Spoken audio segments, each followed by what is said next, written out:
time has already gone, but then you'll allow me to also encourage you that you check on your mics so that we reduce the background noises that we have. I know in many places currently it's raining, and so probably you need to ensure that your mic is off as we present. We also encourage you to give out and register your questions under the Q&A section or under the chat box, so that at the end of this presentation we'll be able to at least answer those questions that you've generated. So today's presenter is Madam Esther Akumu, who comes to us from an organization named AMPATH, RSPO, and I believe she will be in a better position to explain much about AMPATH RSPO, and she is so vast on matters of good clinical laboratory practice, and therefore we are in the right place. Madam Esther, I hope you're able to hear me from your side. Yes, Arthur, good afternoon. I'm able to hear you clearly. Hope you're also able to get me. Yeah, thank you so much. I hope our members as well are able to hear both of us as we engage. I don't want to take more time because we've already taken much of our members' time, and so allow me to go ahead and allow you proceed with the presentation. So welcome and take the floor. We'll be engaging with our members as you continue. Otherwise, welcome so much. Thank you so much, Arthur. Good afternoon, everybody. Colleagues, my name is Esther Akumu, as you've heard. Today I'll be presenting on understanding good clinical laboratory practice and its implementation and its role in clinical trials. As you've heard, I'm a lab tech currently working with AMPATH RSPO in Busia County. I hope we are going to have a good time.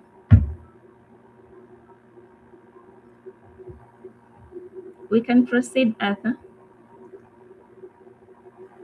Yes, let's proceed.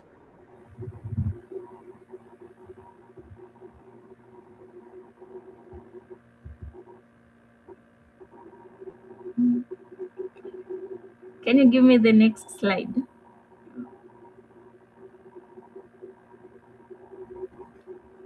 So we are going to look at the introduction. First, we'll want to understand why have GCLP in the laboratory setup. It's our foundation. The main reason why we need to understand GCLP in the laboratory is for safety assessment, because clinical trials rely on lab data to determine the safety of investigational products, monitoring adverse effects, and also ensuring participant protection through the study. Another reason why we need to have GCLP in our setup is for efficacy evaluation. Laboratory results provide critical evidence for efficacy of treatments, so measuring biomarkers and clinical endpoints that demonstrate therapeutic benefit. Also, it's for biological response. Understanding biological response to interventions requires precise laboratory measurements that capture molecular and cellular changes. Good clinical laboratory practices ensure that laboratory data generated during clinical trial is reliable, accurate, and reproducible. Next.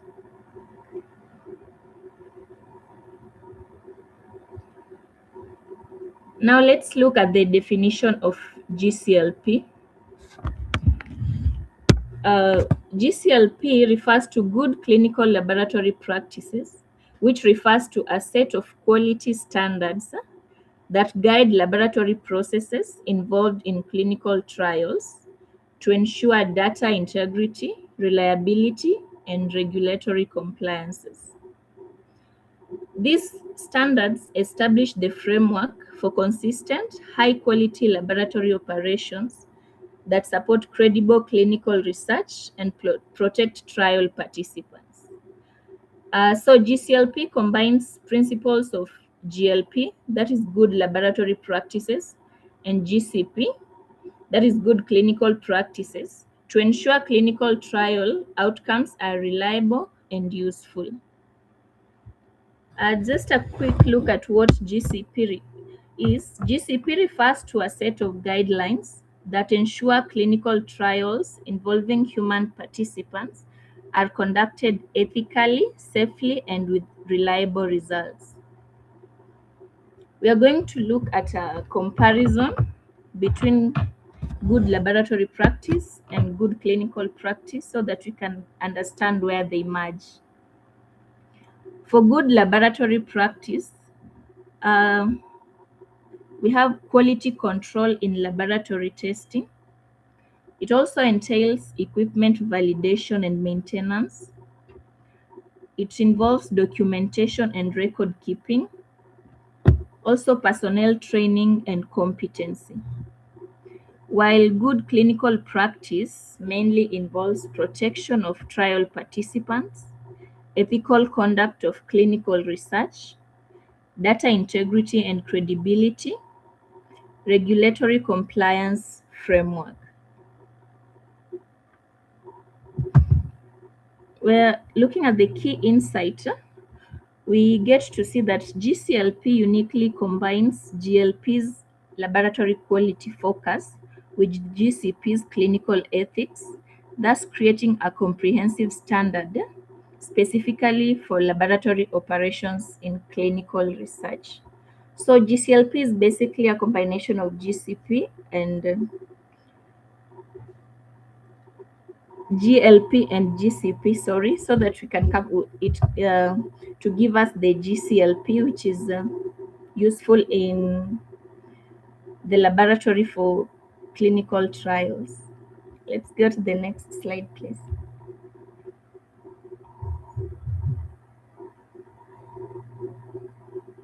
We are going to quickly look at the objectives of GCLP. The first objective for GCLP is quality and reliability. Under quality and reliability,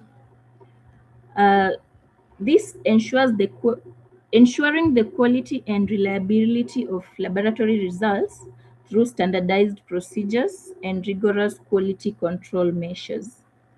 And quality and reliability involves accuracy and precision. The second objective is standardization. Standardizing laboratory procedures across different sites and studies to ensure consistency and compatibility of results. Standardization enables uniformity and harmonization. We also have traceability as another objective of GCLP. Under traceability, it ensures maintaining traceability of samples from collection through analysis to reporting, ensuring complete audit trials. This enables chain of custody and also documentation. Another objective of GCLP is participant protection. Protecting clinical trial participants by ensuring that lab data used for safety and efficacy decisions is accurate and trustworthy, because safety monitoring relies on accurate lab data. And the last objective is regulatory acceptance. Supporting regulatory acceptance of clinical trial data by meeting international quality standards required by regulatory authorities. Example of the regulatory authorities are FDA, EMA, and WHO compliance. Let's look at the next slide.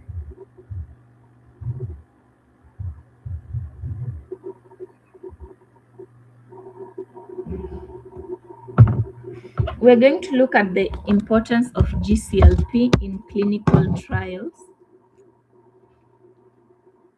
One of the importance is it ensures credible laboratory data. GCLP establishes the foundation for credible and trustworthy laboratory data that forms the basis for critical clinical decisions, ensuring that trial outcomes reflect true biological effects rather than analytical artifacts.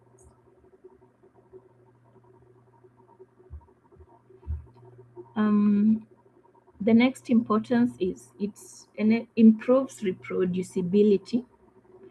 This is by standardizing procedures and implementing quality control. GCLP improves reproducibility of test results across different laboratories, time period, and operators, enhancing the reliability of clinical findings. Another importance is it supports regulatory approval. GCLP compliance is essential for regulatory approval of drugs and vaccines, as regulatory agencies most of the time require evidence that laboratory data supporting safety and efficacy claims meet international quality. Another importance is it minimizes laboratory errors. GCLP implementation minimizes laboratory errors through systematic quality control, preventive maintenance, and continuous monitoring, thus reducing the risk of erroneous results that could compromise trial outcomes. So you can see that percentage with GCLP, pre-analytical errors are reduced by at least 85% and analytical errors by 70%.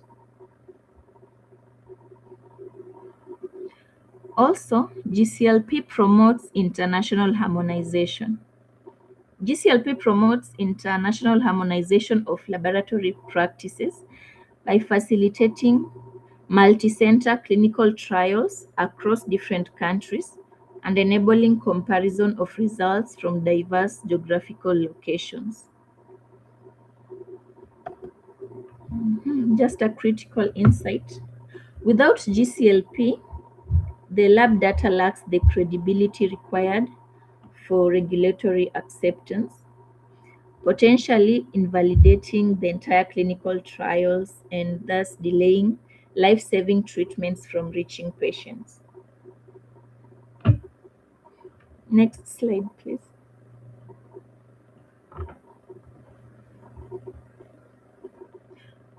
From there, we are going to look at the key principles of GCLP. And this is where mainly the laboratory comes in. You'll realize that whatever we're going to look at is basically what most accredited labs are expected to do. So the key principles we have here, they're just listed, and then we'll get to look at each and every one of them. The first one is organization and personnel. And organization and personnel, qualified staffs with defined roles and continuous training.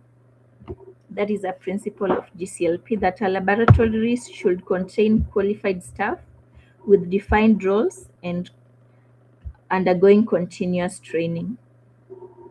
Another principle entails facilities and environment.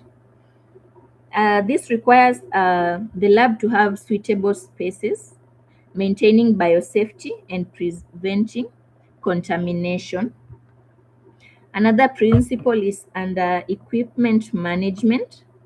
Under equipment management, we have calibration, maintenance, validation, and comprehensive logs. I'm sure most of us do these things in our laboratories. Another principle involves standard operating procedures. This one requires documented processes, that is, documented processes of the tests being done in the lab, consistency, and accessibility.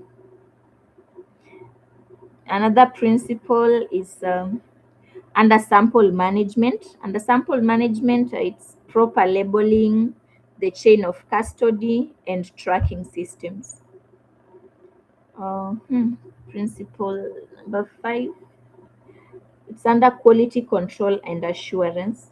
This requires monitoring compliance, audits, and continuous improvement from the lab team. And then we have documentation and records as another principle. Under this, the GCLP guideline requires complete, legible records with secure storage and traceability.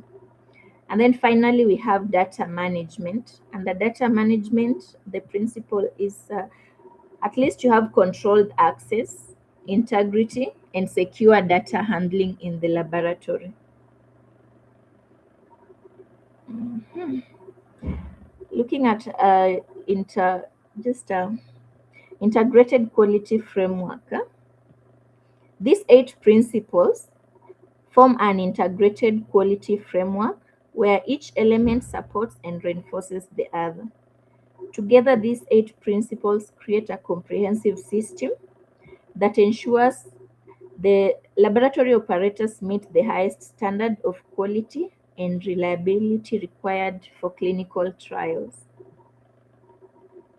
So we are going to look at each of the principles one by one. Ada, please, the next slide. So we are starting with organization and personnel, and we are the personnel in the lab. So under this, we need to have qualified and trained staff.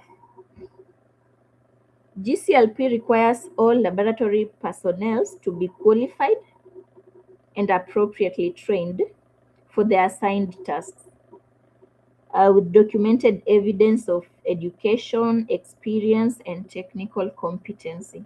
I'm sure in most of our laboratories we have files for our personnel and the academic papers in it. So basically, this is what is required. Also, under organization and personnel, the personnel should have clear roles and responsibilities. These roles must be defined for all the staff members. I know in a laboratory setup, we have the lab manager moving downwards. So each and every person must be, their responsibilities must be defined with organizational charts and job descriptions that eliminate ambiguity and ensure accountability. Another thing is continuous training for the personnel in the lab. Continuous training and competency assessment is required in order to maintain and enhance skills with documented training programs and periodic evaluations. We also need to have adequate staffing. GCLP requires that laboratories maintain adequate staffing levels to ensure that workload does not compromise quality. So sufficient personnel prevents errors caused by rushed work or fatigue. And adequate staffing involves appropriate staff to workload ratio, backup personnel for critical roles, and cross-training for flexibility. Let's look at personnel documentation requirements. What GCLP expects the lab personnel to have. One is curriculum vitae and educational certificates, training records and competency assessments. I know this is common in certified laboratories. Job descriptions and organizational charts, continuing education documentation, those CMEs that we normally have either in the laboratory or as the hospital as a whole. Let us look at the next principle.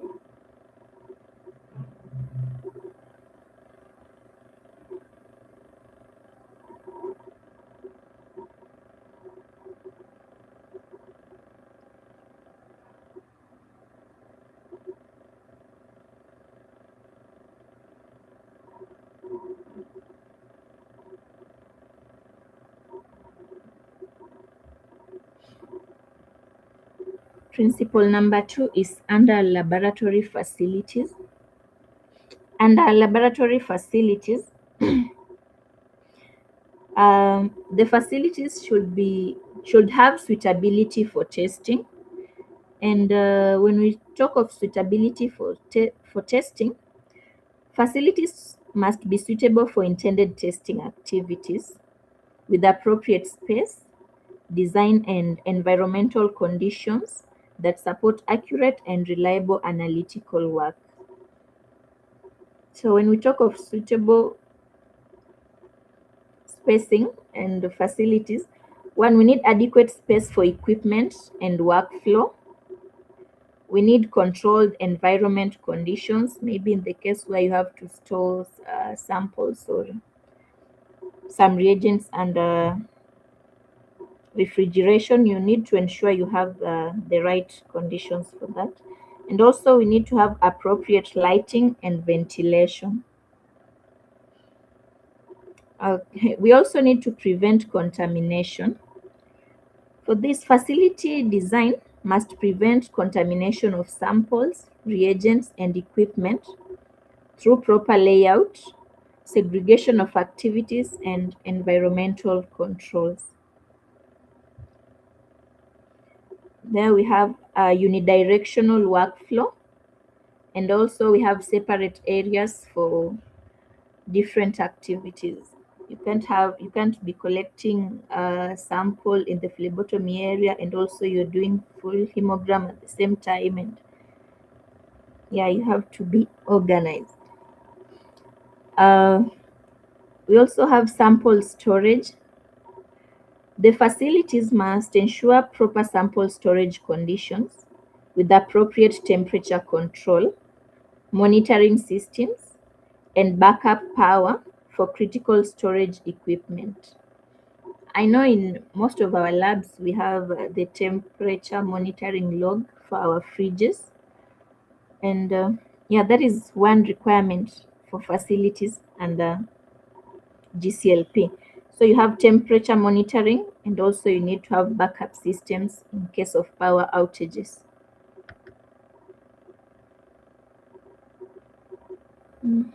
Facility compliance.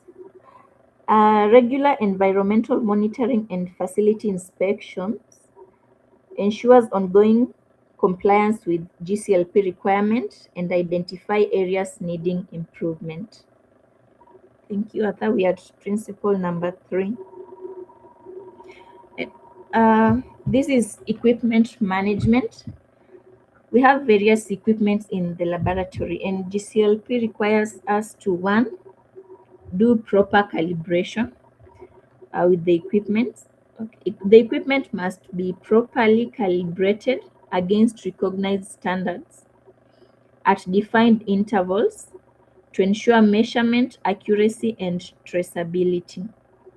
Again, if you are in an accredited laboratory, I'm sure you know about these things. Under calibration, there is scheduled calibration intervals, either 1 year, 6 months, depending with whoever is doing the calibrations for you. And also, it should entail traceable calibration standards. Yeah. We also have routine maintenance for the equipment. Regular routine maintenance prevents equipment failures and ensures consistent performance throughout the equipment life cycles. And equipment management, we also have validation before use. This mostly is for maybe if you've obtained a new machine in your laboratory equipment, it should be validated. The equipment must be validated before use to demonstrate its performance according to specification and produces reliable results for intended application. We also have equipment logs and records under management. Comprehensive equipment logs and service records document all activities, including calibration, maintenance, repairs, and performance checks. And records for equipment, you need to have equipment inventory. That is a complete list with the specifications. If you have 2 or 3 fridges, a centrifuge, thermometer, you need to have them all under an inventory. You also need to have calibration records that include the date, the results of the calibration, and the standards that were used. You also need to have the maintenance history. This is the service reports and the parts that were maintained. Let's look at the next principle.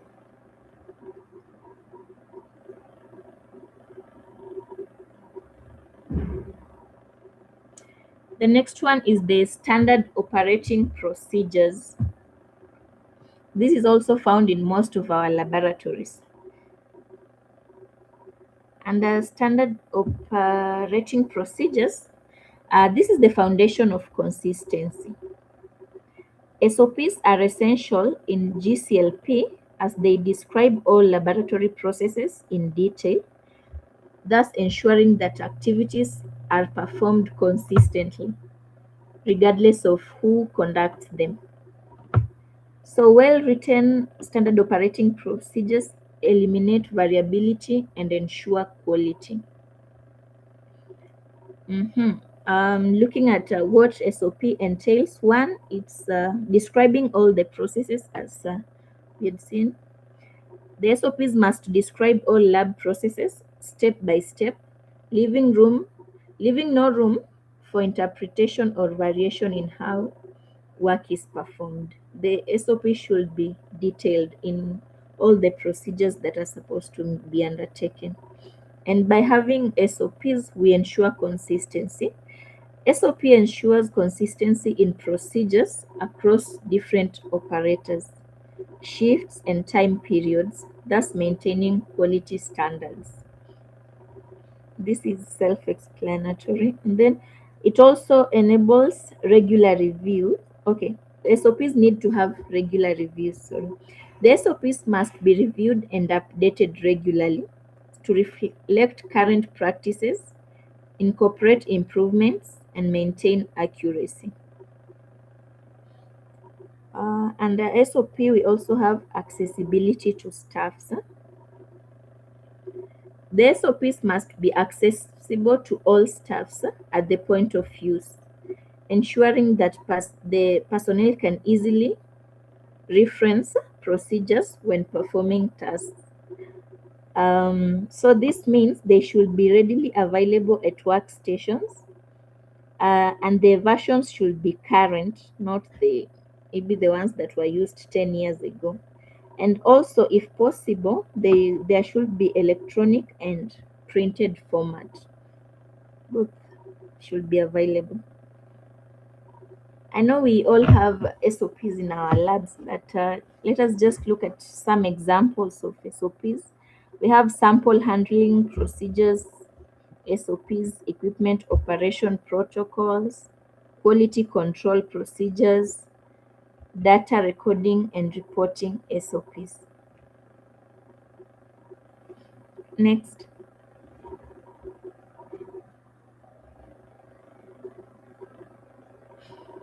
The next principle is on sample management. Under sample management, GCLP requires us to have correct sample labeling because this is critical for identification, Unique identifiers that link samples to patient, collection time, and test requests while preventing mix-up. You can't work in the laboratory without patient sample labeling because you will give wrong results to the wrong client. Under sample management, we also have the chain of custody. For the chain of custody, maintaining chain of custody documents the complete history of sampling, from handling of sample handling, from collection to disposal, ensuring accountability and traceability. I guess that's why we have registers in the laboratory, so that you know when the sample was received, the time the tests were undertaken, and when the sample was disposed. Also, under sample management, we have transport and storage. Under transport and storage, appropriate transport and storage conditions preserve sample integrity, and this is one of the main things of GCLP, having sample integrity with temperature control, timely processing, and protection from environmental factors. Under transport and storage, we all know of the triple packaging. These are just things that we undertake every day in our laboratories. Let's look at sample tracking systems under sample management. Accurate sample tracking systems provide real-time visibility into sample location, status, history, thus preventing losses and ensuring timely processing.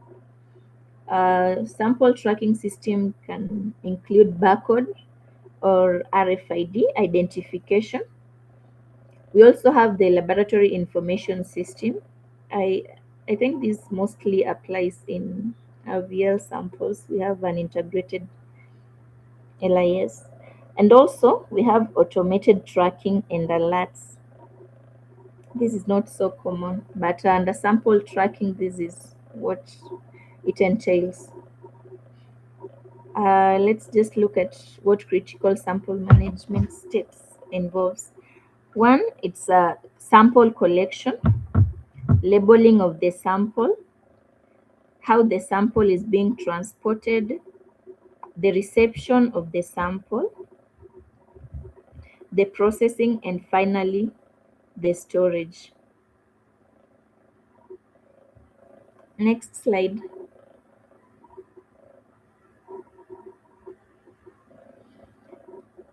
Principle number 6. This is under quality assurance in GCLP. Quality assurance in GCLP mainly enables ensuring compliance. Quality assurance ensures that laboratory processes comply with GCLP standards through systematic monitoring, auditing, and continuous improvement activities that maintain and enhance quality. So under quality assurance, we have internal and external audits. For internal audits, internal and external audits systematically evaluate compliance with GCLP requirements, identifying areas of strength and opportunities for improvement. I know you know different external auditors that come to assess your laboratory for compliance and all that. So for the internal audits, it's mainly self-assessment. It can be the laboratory manager just assessing the rest of the staff, or the quality officer assessing the other staffs. And then for the external audit, this is an independent review. You might have an external body of certification come to review whatever you're doing in the laboratory and rate your work and also give you the way forward. Quality assurance also enables error detection and correction. Quality assurance systems detect and correct errors before they affect patient safety or data integrity with root cause analysis and preventive actions. And under this, we have non-conformance tracking, corrective and preventive actions. They're commonly known as CAPAs. You'll hear manager anasema tuko na CAPAs kumi ngapi, and you know you're not doing good. So this is from GCLP. We also have continuous improvements and quality assurance. Quality assurance promotes continuous improvements through regular review of processes, implementation of best practices, and fostering a quality culture. This is just the moment you know there's an audit coming, you will get back to your SOPs and look into them. So that enables us to be up to date with whatever tests we are doing. So quality assurance enables performance metrics and KPIs, regular management reviews, staff training and engagement. I'm sure most of us go to trainings because it's a requirement of the ISO certification. Yeah, so, but it's necessary. Let's look at the next principle. That is documentation and data management. The critical principle here is that accurate documentation is essential in clinical trials.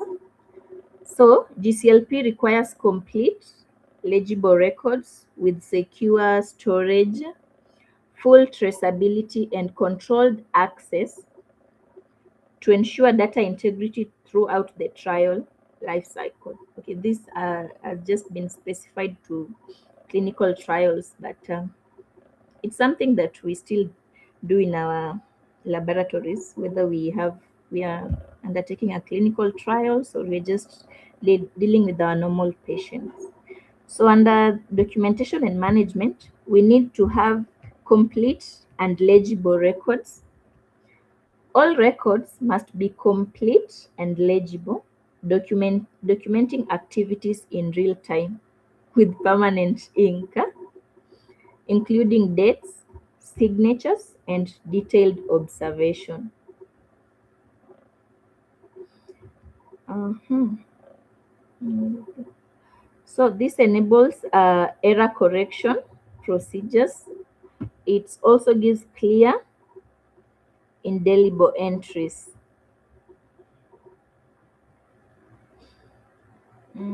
Under documentation and data management, this also ensures traceability of results. Traceability of results ensures that every reported value can be linked to the original sample and analytical method, equipment used, and the personnel involved. And I think that's why most of our lab requests will have the test was performed by and verified by so and so. This is just for traceability. Uh, so for traceability, you need the sample and the result, which enables the audit trail. You also, under documentation and data management, it ensures secure data storage. And secure data storage protects records from loss, damage, and unauthorized access with backup systems and appropriate retention periods. This includes fireproof and secure storage, regular backup procedures. For most of our labs, I think regular backup procedures are they nowadays most of the laboratories have computers, so you just have the hard copy, but you also have your information in your desktops. And also, this enables defined retention periods. You know, if you're going to store, if it's a sample, for which period you're going to store the sample. The lab request, I don't know if someone does not come for their results, if labs have a timeline for up to when before they can discard the results. Mm. We also have controlled access and documentation and data management. Controlled access to data ensures that only authorized personnel can review, modify, or transmit clinical trial information, protecting confidentiality and integrity. As much as this has focused on clinical trial information, but it's also something that happens in our labs day to day. Nobody is allowed to access the patient's information unless they've been sent or it's been confirmed they have the right to access the results. So controlled access ensures role-based access, who is supposed to access the results or the data and who is not supposed to access. And also it ensures user authentication.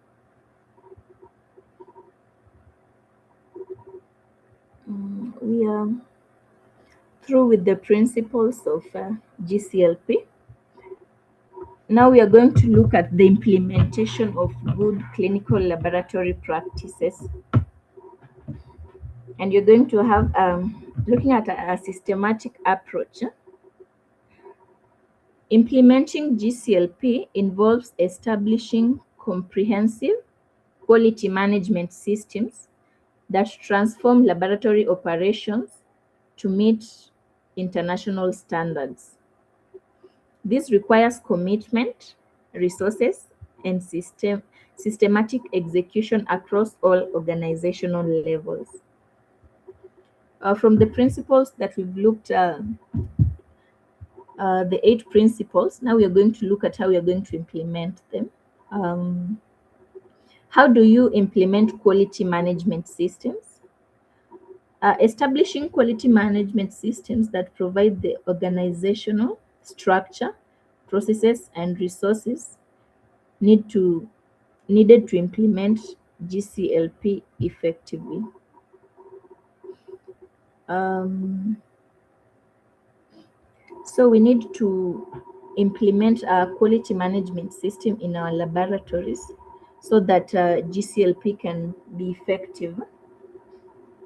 So that in case your laboratory is told you're going to have a clinical trial and you're going to give us data, you'll be in position to give reliable data.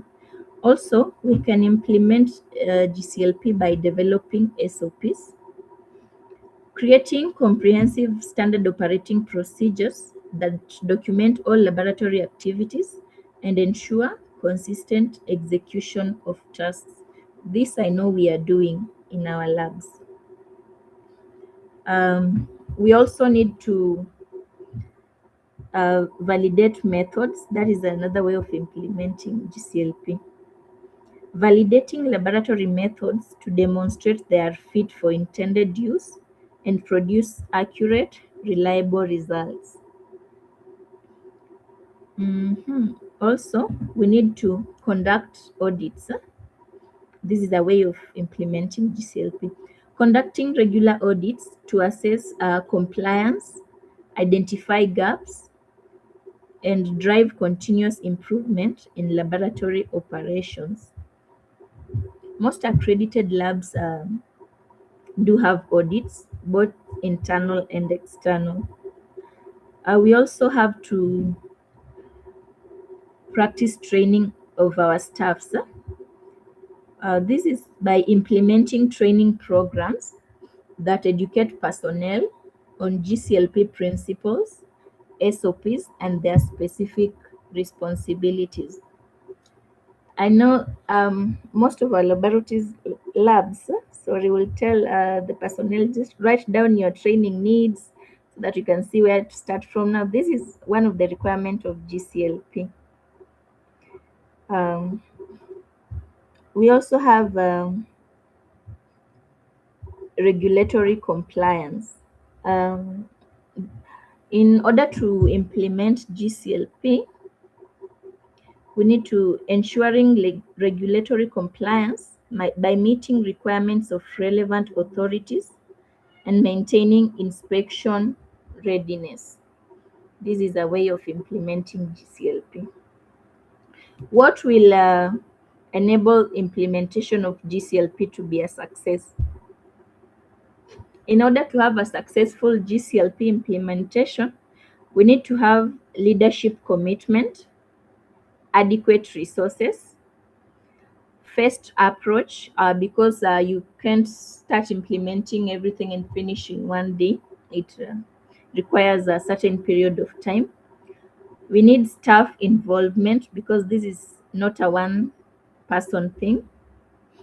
And we also need continuous monitoring, which are essential for successful GCLP implementation.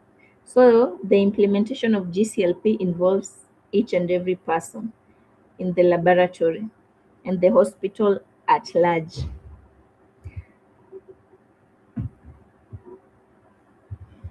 We are going to look at, please give me the next slide, please.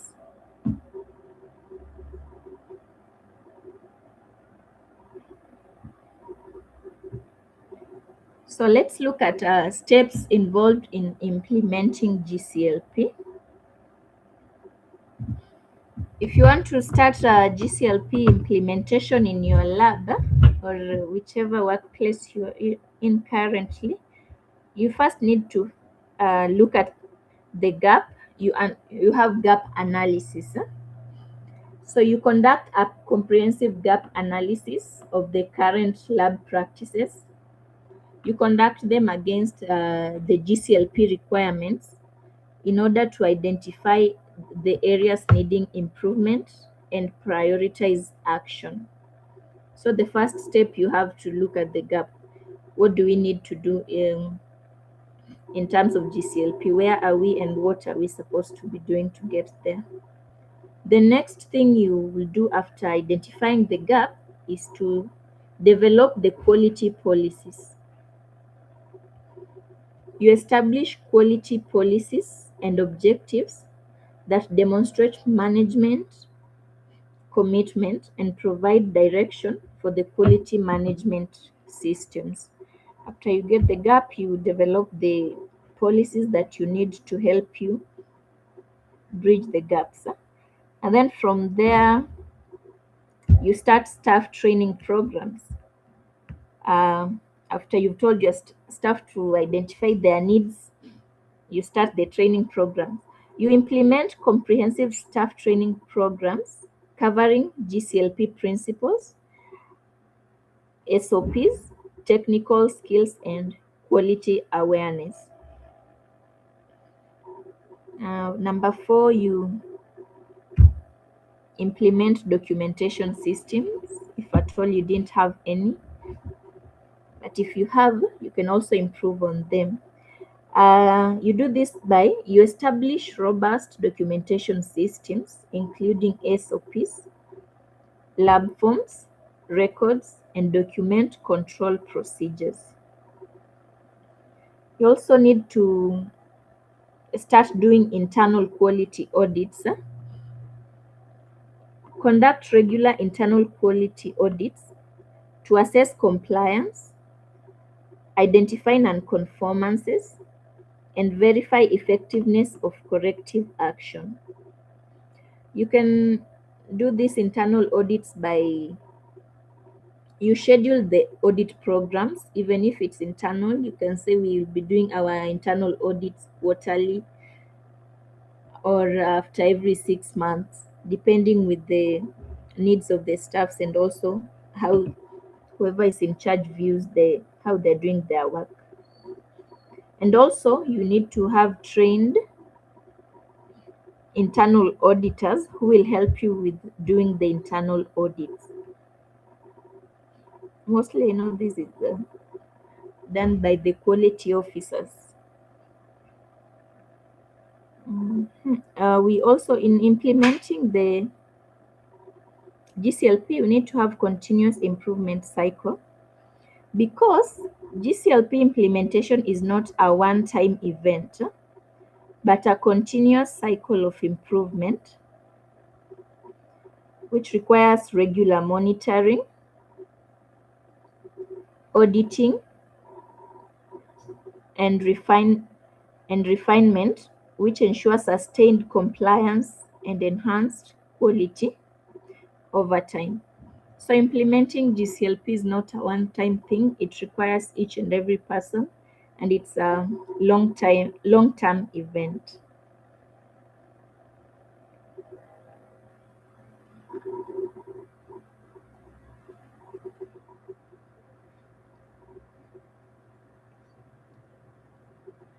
Thank you.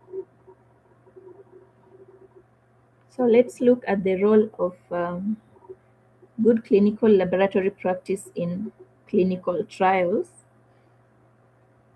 But I'm sure you've seen, as much as the emphasis is on clinical trials, all through whatever we've discussed is what is happening in our day-to-day lab. So this word clinical trial should not scare you into thinking it's something strange. So what is the role of GCLP? One, it ensures accuracy from the lab. GCLP ensures accuracy of laboratory results through standardized procedures, quality control, quality controls, and trained personnel, providing reliable data for clinical decisions. If you are to follow the GCLP principles without fail, I'm sure you'll give accurate lab results. GCLP also enables reliable data for decision making.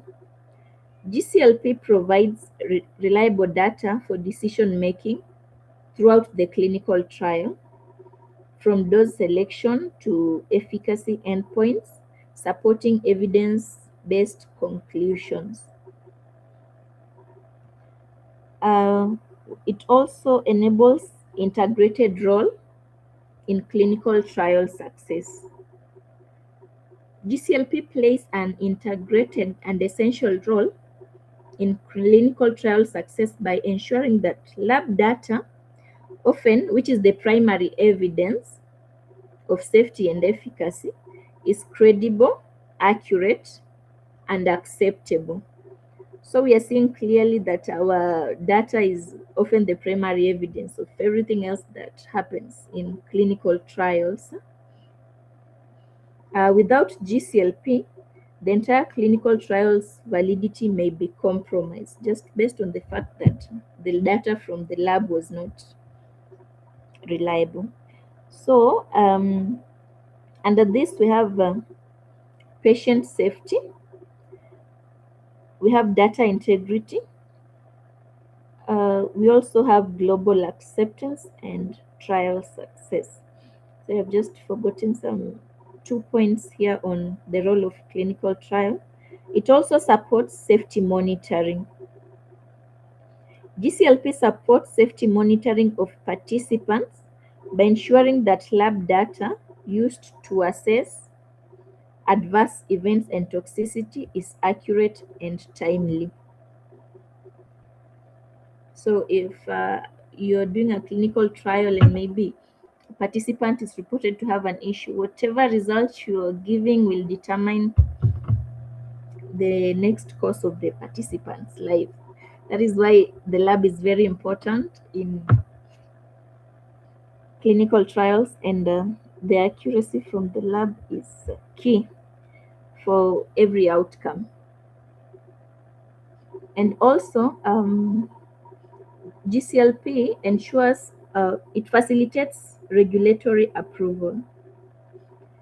GCLP compliance facilitates regulatory approval by ensuring lab data meets international standards required by FDA, EMA, and other authorities.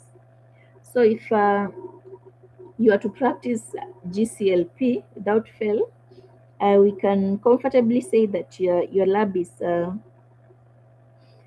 meeting the international standards, because the GCLP standards are the same, I think, across the board.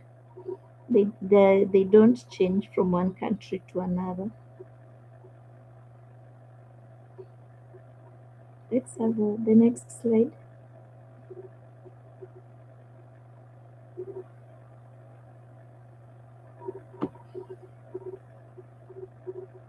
We are going to look now our role, the role of the medical laboratory scientist, that is us,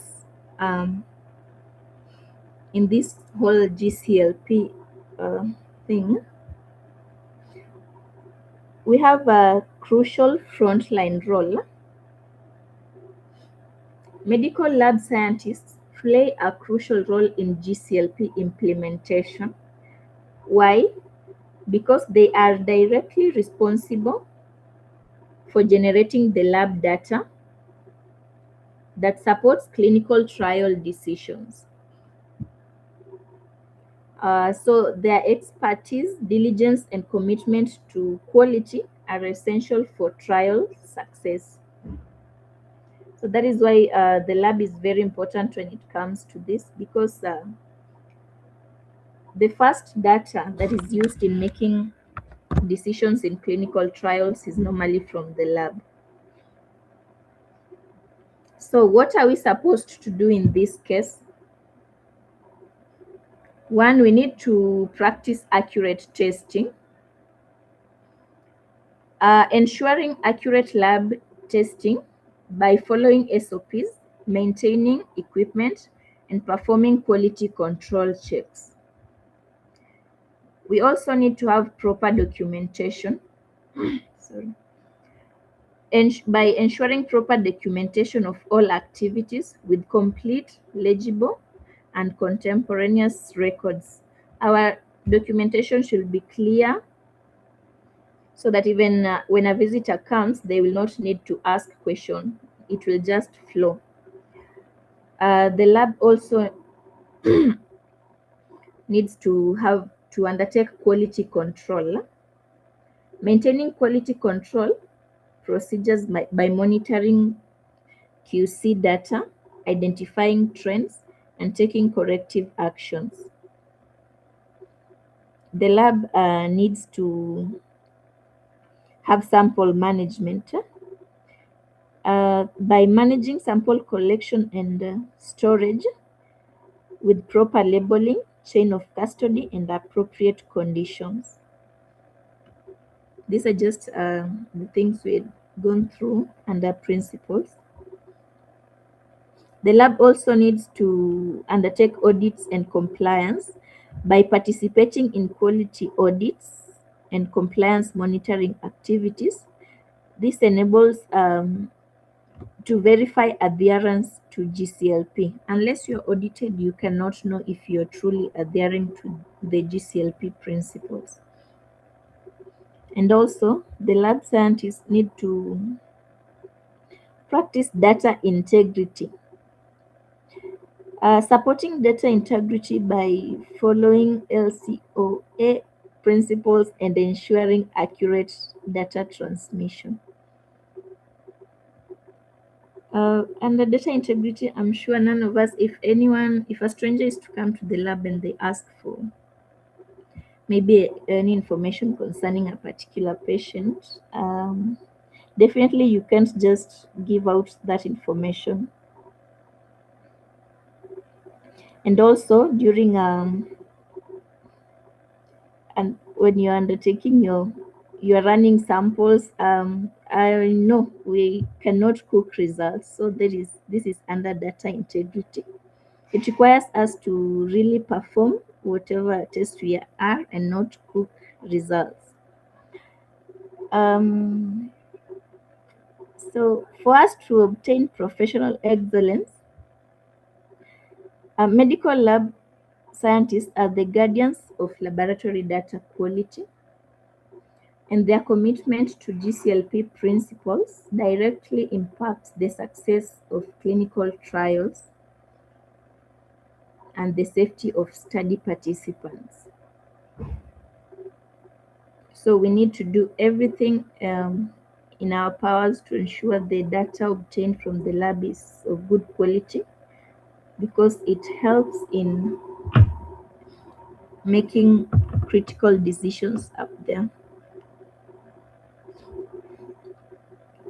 which influence maybe the drugs that are being used,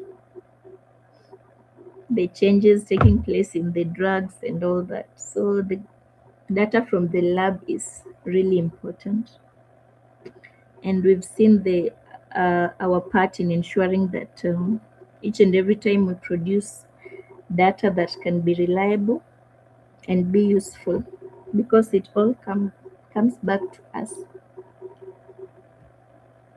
Let's look at the next slide.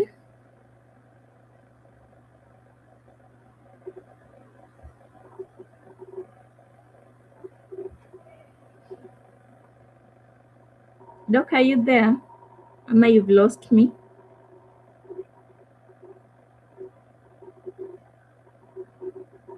Um, thank you so much, Esther. Okay.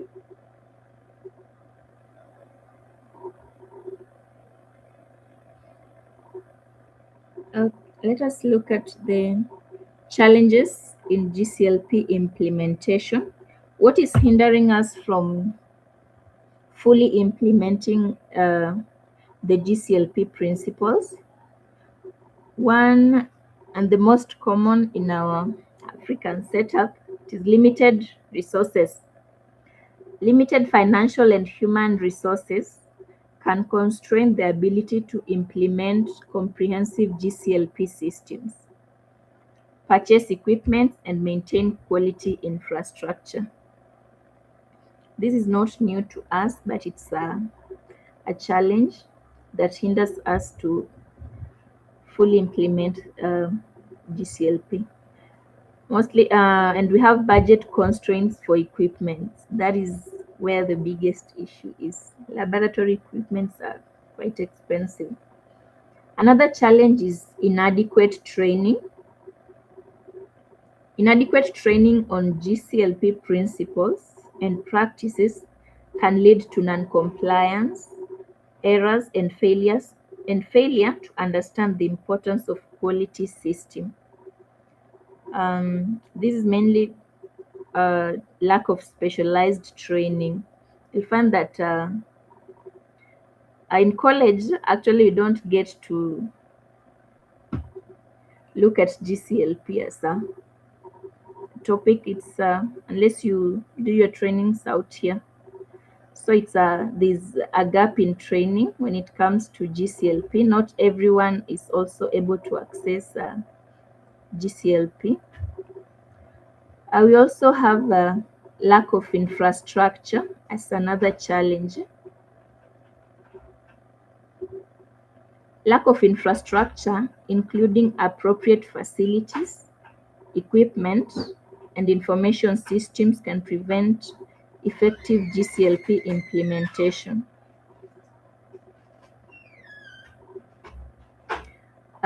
This comes to insufficient laboratory space. Most of our labs are so tiny. So that is a challenge also that hinders GCLP implementation. We also have poor documentation. Poor documentation systems and practices can result in incomplete records, data integrity issues, and regulatory non-compliance. This is mostly where proper paper-based systems are prone to errors, where you wake up one day and you find the laboratory register is missing, or a page or two are missing. that data is lost hivyo tu. And also lack of document control and a poor documentation. We don't have an organized system of documenting our results, and if a lab register is filled up, what happens to it? So such things hinder GCLP implementation. Another challenge it's resistance to change from staff accustomed to existing practices.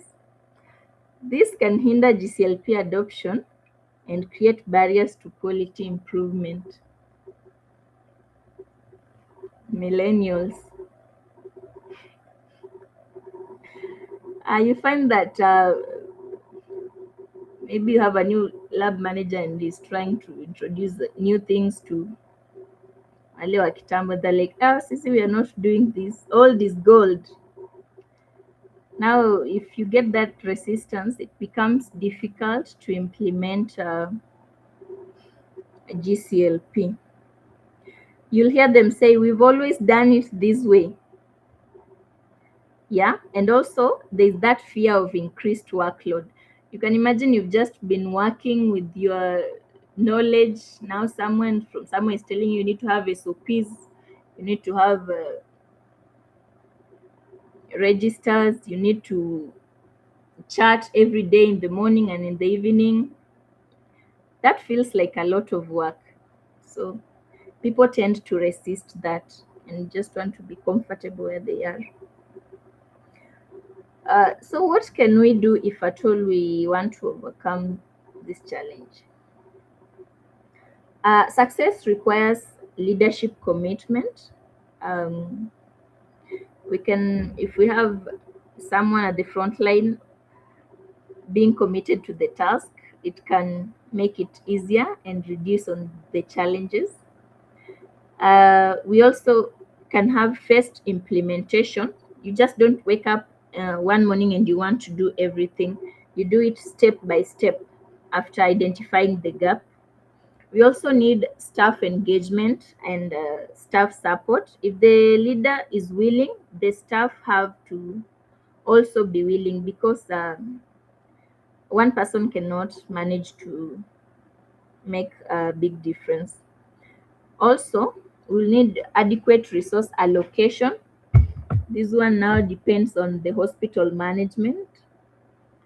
And also continuous support to address these common obstacles. So addressing the challenges in GCLP implementation requires the effort and involvement of each and every person in the laboratory setup, not just an individual. And if we are able to overcome these challenges, we'll be able to see the benefits. I think our next slide talks about the benefits.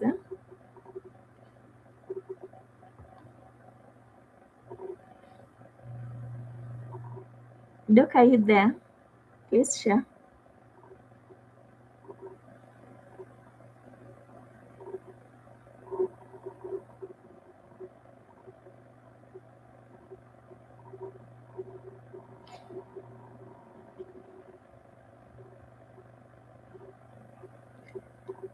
Are you guys able to hear me? It's like I've lost you.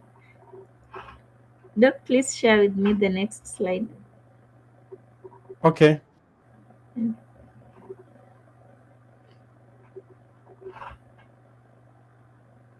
There we are. Thank you.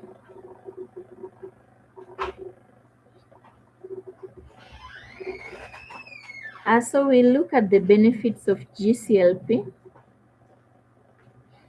If we are able to implement GCLP,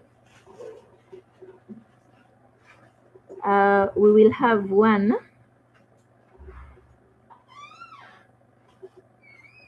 improved data quality.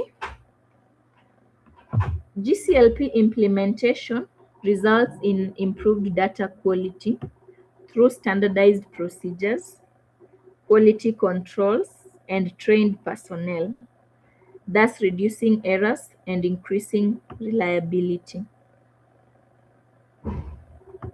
We will also have increased confidence. GCLP creates increased confidence in clinical trial results among the investigators, the sponsors, the regulators, and the scientific community. If the data is truly reliable and the outcome seems to be perfect, everyone who was undertaking, whether it was a clinical trial, will feel more confident and will want to undertake more and more uh, clinical trials. Also, GCLP gives better regulatory compliance. Better regulatory compliance ensures laboratories meet international standards and pass inspections. As I had said earlier, GCLP is it's the same across different countries. So if you are able to get to that point, definitely you are operating in the international standards. Another benefit is that GCLP it enhances patient safety. This is through accurate lab data, which supports proper clinical decisions. Yeah, if the lab is able to give credible results, it means that the patient will be well taken care of. They'll get the right medication. If it's a clinical trial, the people involved will know which direction to take, so that it enhances patient safety and all others involved in clinical trials. GCLP also, when performed well, it strengthens credibility. Strengthened lab credibility enhances reputation and competitiveness in clinical trials. If you get 2 or 3 labs which are undertaking GCLP and they are at par, that will give competitiveness, and also to ensure that the data obtained will be reliable because it can be compared easily with no doubts whether it's from one lab to another. What are the additional benefits of GCLP? It's cost saving because of the reduced errors. You won't have maybe to repeat a test, or you become suspicious or whatever you're doing. You'll also save on the reagents. Um, uh, Practicing GCLP also ensures efficiency due to the streamlined processes. You know exactly this and this is what I'm supposed to do. GCLP practicing also boosts the staff morale because they have clear expectations. When you get in the laboratory, you know this, and you know what you're supposed to do because you have a guideline that you can rely on. And also it enables global recognition through the international standards. Okay. So yeah, I'm almost through. Let's look at the, should be the second last or the last slide.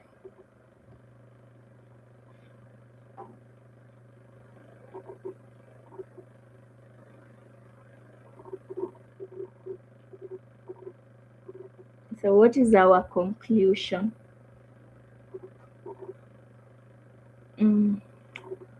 GCLP is essential for ensuring reliable lab data, supporting successful clinical trials, protecting study participants, and meeting international regulatory standards. So effective GCLP implementation improves the quality and credibility of clinical research, and also in our lab setup, the outcome of the results of our patients. Looking at reliable lab data, GCLP ensures that lab data is accurate, it's reproducible and trustworthy, thus forming a solid foundation for trial and conclusion, and also for regulatory submissions. Once the data is accurate, it is reproducible and trustworthy, it will give a foundation for regulatory submissions and conclusions in different trials. Also, it ensures participant protection. This is not just limited to participant protection, also our patients. GCLP protects study participants by ensuring that safety and efficacy decisions are based on accurate lab data. Here, everything is just revolving around accurate lab data, the data that we are giving out to our patients, to clinical trials. They are the determinant of whether the trials will be successful, and also if our patients, if they come through the lab, they'll have a good outcome.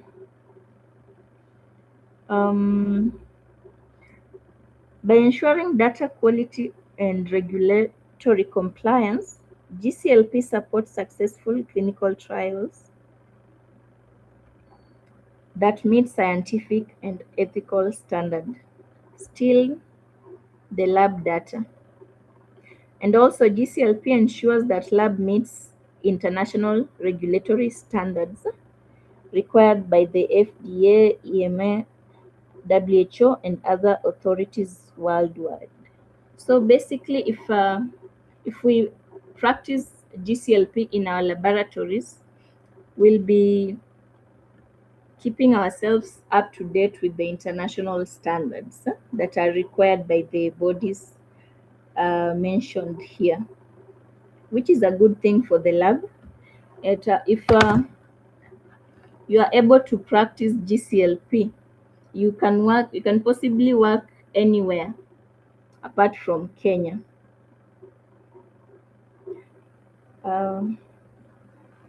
What is the final thought? Effective implementation of GCLP is not merely a regulatory requirement.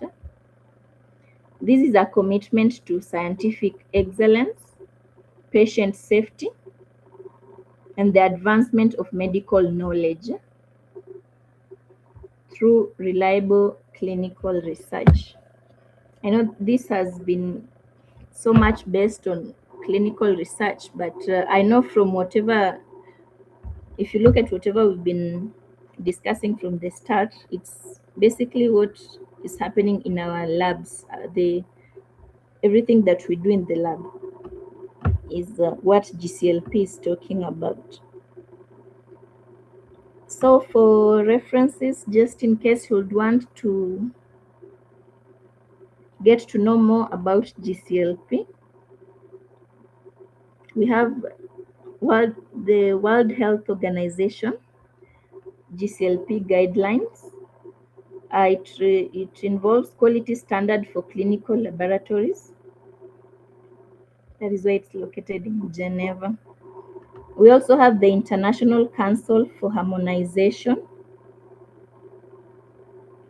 It gives guidelines for good clinical practice, which forms a part of the GCLP. And also we have the Food and Drug Administration, FDA clinical trial regulations. It contains code of federal regulations, and if you look at them, you'll get to understand more how they incorporate GCLP principles. I think that's all I had for today. Thank you for listening. Back to you, Arthur. Thank you for this presentation. You've really done as well. It's only that we've gone beyond our normal time, but I appreciate the efforts that you've put to ensure that at least we've learned a lot. Allow me to check on if we have any questions so that we can also tackle them as we proceed. So far, we don't have questions, just comments from the participants. We have Isaac J here, who says the presentation was excellent. We have Esther Sointa. The presentation was well done and we are following great work. Yes, we have Fred Mose following Caroline Owala.